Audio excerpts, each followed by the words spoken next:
say, can you see by the dawn's early light what so proudly we hailed at the twilight's last gleaming, whose broad stripes and bright stars through the perilous fight o'er the ramparts we watched were so gallantly streaming, and the rocket's red glare, the bombs bursting in air, gave proof through the night that our flag was still there, was still there, was still there, was still there. Oh, say does that star-spangled banner yet wave o'er the land of the free and the home of the brave, the brave, the home of the brave.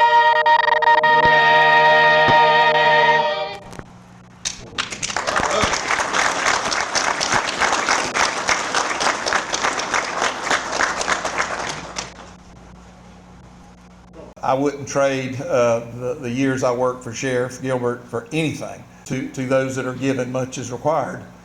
And all of you sitting in the room that work for Sheriff Gilbert, you know that he constantly tried to impart on us that we might have a badge and a gun, or we may have rank on our sleeve or shoulder, but we were still all just public servants. And to the community, that's what we needed to be, the servant leadership piece.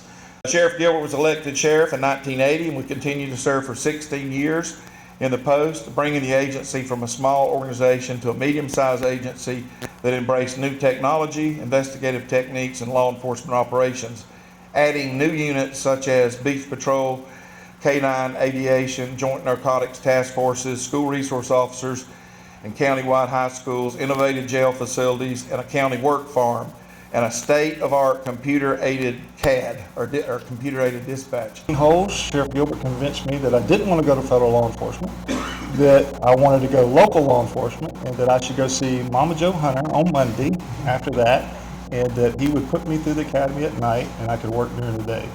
And, you know, for a young kid at that age, that he would put that much effort into me, it just said a lot to me that he knew my circumstance at the time. My mother had just passed away.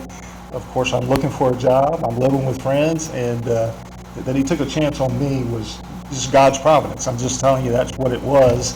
And you don't notice that until you look back on your life and say, this is how this started. And he's always been a giver, except when it came to the budget. He was pretty tight. What I mean by that is, you know, he's established a scholarship fund here at Northwest Florida State College for law enforcement.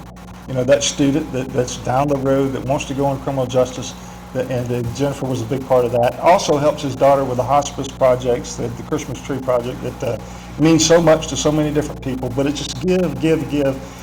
It's not often that you can say someone changed the direction of your life, but Larry Gilbert did that for me.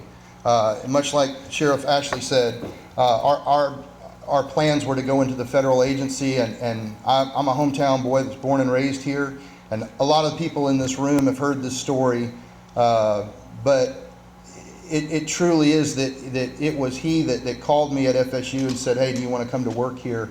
When I was going to school as a college kid, I had interned here. My direction was going to be to intern and then go into the federal government. But I want to back up a little bit. First, I know that of course we couldn't fit everybody in here, but anybody that served under Sheriff Gilbert during his tenure, could you please stand?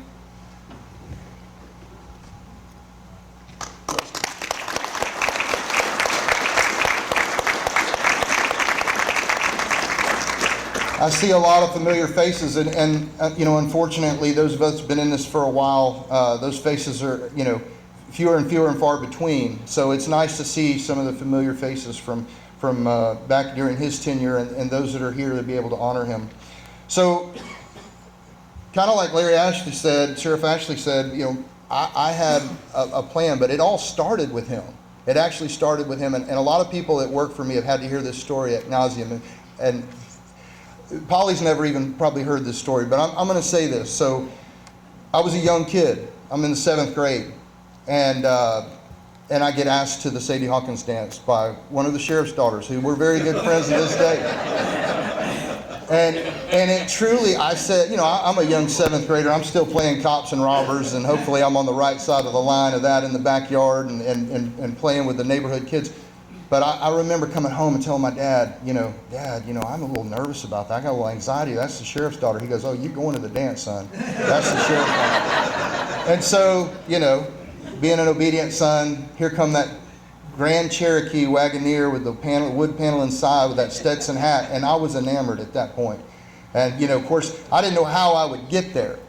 But again, I think divine intervention comes to play, because here I was, I became an intern. My plan was still to go to the federal government, and I really was going that direction until I got that phone call. And I was literally so honored to get a phone call. There were no cell phones back in that day. And I get the phone call from Sheriff Gilbert that said, hey, do you want to come to work here? And I was like, that's it. I want to thank you for everything you did for me and for taking a chance on me. And I want to thank you for that invite to the dance. Thank you very much. But I got my start in law enforcement and serving this local community under Sheriff Gilbert. And Sheriff Gilbert and Undersheriff Offord were mythical figures to a lot of us that didn't get that phone call to come to work.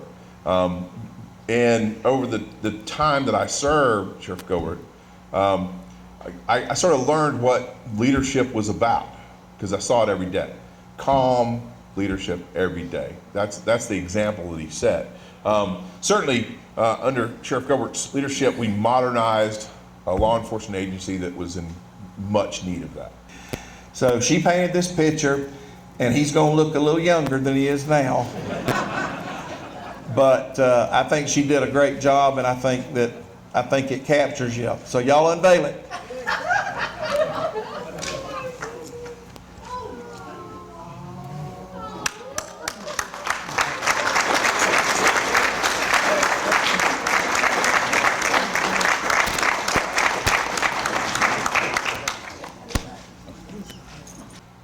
Back when I started, our communication system, really smoke signals would have been better. Not kidding you.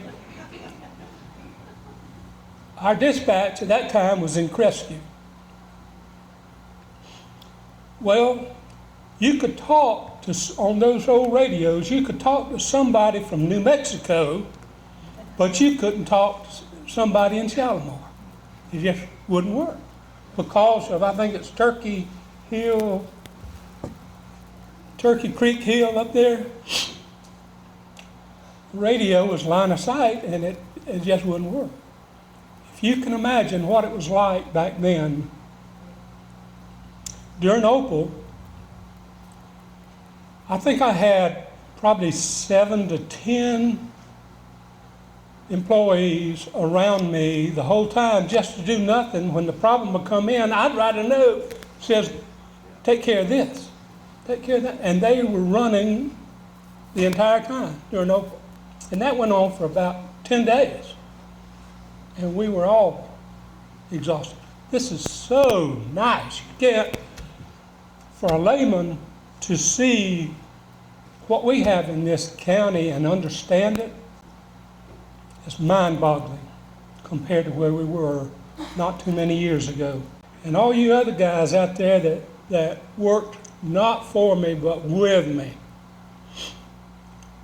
I miss you and I appreciate you very much. On behalf of my family, my friends, especially my wife, my daughters, we thank you for this dedication. We appreciate it. May God bless you.